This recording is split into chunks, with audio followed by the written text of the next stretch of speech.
Leandro Rezende já está aqui, tem os dados todos a respeito do que aconteceu em Manaus à mão, inclusive já resgatou os trechos do depoimento do ex-ministro Eduardo Pazuello, e eu já vou mandar para você. Eu só queria fazer aqui, trazer o que disse o senador Alessandro Vieira a respeito desses estudos mencionados pela doutora Mayra, né, na mensagem dela. O senador disse o seguinte, né, ele questionou, como a gente já falou aqui com o Yuri mais cedo, né, disse que dos mais de 2.000 estudos sobre cloroquina, apenas 14 tem alta qualidade científica e desses 14, nenhum, zero, tem qualquer indicação de que cloroquina funcione e, pelo contrário, alguns indicam que ela causa malefícios à saúde. Então, essa é uma questão fechada. O que ele disse depois a respeito desses estudos citados pela doutora Mayra foi o seguinte: trazer um carrinho cheio de papel não impressiona ninguém que sabe ler, doutora Mayra.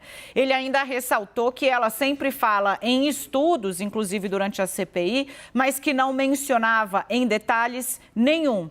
Por fim, criticou a teoria da conspiração, foi assim que ele mencionou, que trata de um complô mundial na qual não quiseram investir em medicamentos como a cloroquina, porque seria barato, né? Lembrando, só aqui no Brasil a gente já teve mais de 14 milhões de infectados, salvo engano. Imagine se houvesse uma medicação que funciona no mundo, por exemplo, com que está vivendo países com que viveram países como Estados Unidos e também a Índia agora, que são ainda mais populosos do que o nosso. Se a fabricante da cloroquina, que é indiana, inclusive, né, que vendeu aqui cloroquina para o Brasil, ia ficar de fora disso. Enfim, Leandro Rezende, o que foi que Pazuello disse que não casa com o que disse Mayra a respeito de Manaus?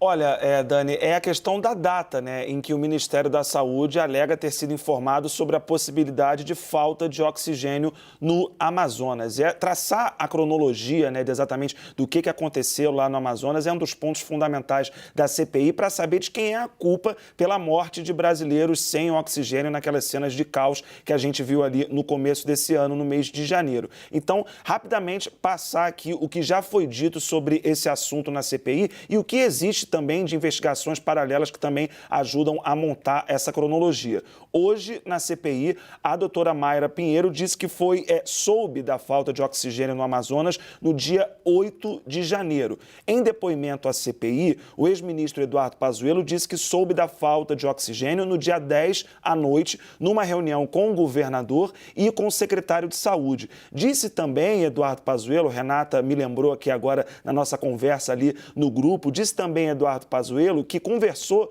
com o Marcelo Campelo, secretário de Saúde do Amazonas, no dia 7, e que naquele dia não foi informado sobre a falta de oxigênio em Manaus. O que tem além disso? Existe um documento da Força Nacional do SUS, que é um grupo, né, que é subordinado à Secretaria de Atenção Especializada à Saúde do Ministério da Saúde. Também no dia 8 de janeiro, esse grupo, Força Nacional do SUS, diz que já se sabia do caos provocado pela falta de oxigênio no Amazonas. Também diz o Ministério Público Federal de que nem o governo do estado e nem o Ministério da Saúde tomaram nenhuma providência para correr atrás de oxigênio, que isso só aconteceu depois que as empresas informaram para o governo de que corria risco de faltar oxigênio em Manaus. Então, existe aí pelo menos uma contradição sensível entre o que diz a Mayra, entre o que disse o ex-ministro Pazuello na semana passada.